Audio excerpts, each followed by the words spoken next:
Coucou la famille, j'espère que vous allez bien. Aujourd'hui, je vous retrouve pour un soin capillaire, santé et pousse des cheveux, bien sûr, qui va renforcer la pousse. Quand il s'agit de soins naturels, comptez sur Rhode Organics. Alors aujourd'hui, on va utiliser le henné naturel. J'aime utiliser le henné de Rajasthan parce que c'est ce henné-là que mes cheveux aiment et préfèrent. Vraiment aucun problème depuis des années avec ce henné. Donc là, je vais ajouter la moitié d'une tasse de henné car on va préparer un masque de henné. À noter que le masque est différent du gloss de henné. Pourquoi? Parce que dans le masque de henné, on ajoute beaucoup plus le henné en grande quantité et dans le gloss, on ajoute le henné en petite quantité. Ensuite, ajoutez 1 à 2 cuillères à soupe, l'équivalent de poudre d'aloe vera. L'aloe vera va servir à contrecarrer le côté colorant du henné car j'utilise le henné classique, pas le henné neutre, mais vous pouvez utiliser le henné neutre si vous voulez ensuite mélanger. Le henné est connu pour accélérer la pousse des cheveux. Non seulement ça, le henné est antimicrobien, antifongique et aussi aide à renforcer les crevasses qui se trouvent sur la fibre capillaire. Ajoutez de l'eau tiède pour mélanger, pas de l'eau bouillante ni de l'eau trop chaude, de l'eau exactement tiède, d'accord? Parce que si vous ajoutez de l'eau trop chaude, ça peut laisser une couleur orangée sur les cheveux. Maintenant, revenons à nos explications. Je sais que beaucoup de gens pensent que le henné est protéiné. Non, le henné n'est pas protéiné. Cependant, le henné agit comme de la protéine sur la fibre capillaire.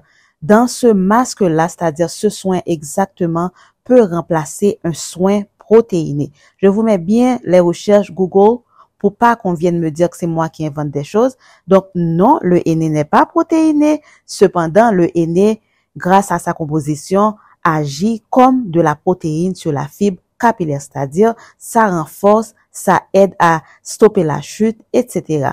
Ensuite, après avoir mélangé, je vais ajouter une quantité équivalente à 1 à 2 cuillères à soupe de glycérine végétale que vous pouvez bien sûr remplacer par du miel. Je vous ai mis pas mal de vidéos sur le henné car c'est vraiment l'une des poudres qui a changé l'aspect de mes cheveux, la santé de mes cheveux. Ça a apporté vraiment beaucoup de bénéfices, beaucoup de bienfaits pour ma fibre capillaire et je souhaite vraiment que quiconque utilise le henné peut trouver l'équilibre parfait pour utiliser car ça peut aider vraiment. Ensuite, je vais ajouter quelques gouttes d'huile essentielle de romarin. Ce n'est pas obligatoire. Si vous ajoutez de l'huile essentielle, vous pouvez ajouter une huile essentielle de votre choix. Le romarin est très bien pour accélérer la pousse, traiter le cuir chevelu. Après préparation d'un soin contenant le henné, il est recommandé de laisser poser ce soin environ 3 à 4 heures avant l'application. Sinon, si vous ne laissez pas poser, le henné va déverser son colorant sur votre fibre capillaire et beaucoup de gens n'aiment pas ça. Pendant l'application, il est conseillé de porter des gants. Faites pas comme moi, car après vous aurez les doigts un peu rougis si vous ne portez pas des gants. Moi, ça me dérange pas, donc portez des gants.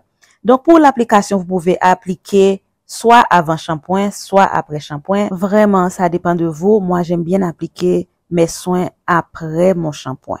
D'accord? Ou bien sans shampoing de toute façon. Le henné, c'est vraiment mon ingrédient idéal, mon ingrédient miracle. Et vraiment, si vous êtes en train de me suivre depuis longtemps, vous savez que c'est vraiment mon produit préféré, mon produit chouchou parmi les poudres. Alors, une chose que vous allez remarquer quand vous utilisez le henné, ça peut vous donner l'impression que la texture de vos cheveux change. C'est-à-dire, vous pouvez voir que vos boucles deviennent un peu plus allongées. C'est le henné, donc ça peut vraiment changer la texture des cheveux. Mais une chose est sûre, le henné est bien pour stopper la chute, accélérer la pousse des cheveux, garder les cheveux en santé, etc. Ce soin, vous pouvez l'appliquer entre 4 à 6 semaines. Si vous avez une faible porosité, c'est mieux chaque 6 semaines, d'accord? Forte et porosité normale, chaque 4 semaines, ça va. Donc, après application, laissez poser sous un bonnet plastique ou un bonnet chauffant environ 45 minutes ou plus si vous voulez. Et après, rincer et continuer par un soin profond. Donc voilà mes cheveux après avoir enlevé le masque seulement. Et ensuite, je vais faire un soin profond car après ce soin, les cheveux sont très gainés. Donc, ils auront besoin de souplesse et le soin profond va jouer ce rôle-là. Et rappelez-vous, ce soin, quand vous le faites, ça remplace le soin protéiné. D'accord? Et donc, voilà, j'espère que cette petite vidéo vous a plu et qu'elle vous a éclairé la lanterne et que vous allez pouvoir utiliser le henné à votre guise. Et merci d'avoir regardé. Je vous retrouve très prochainement. À bientôt la famille.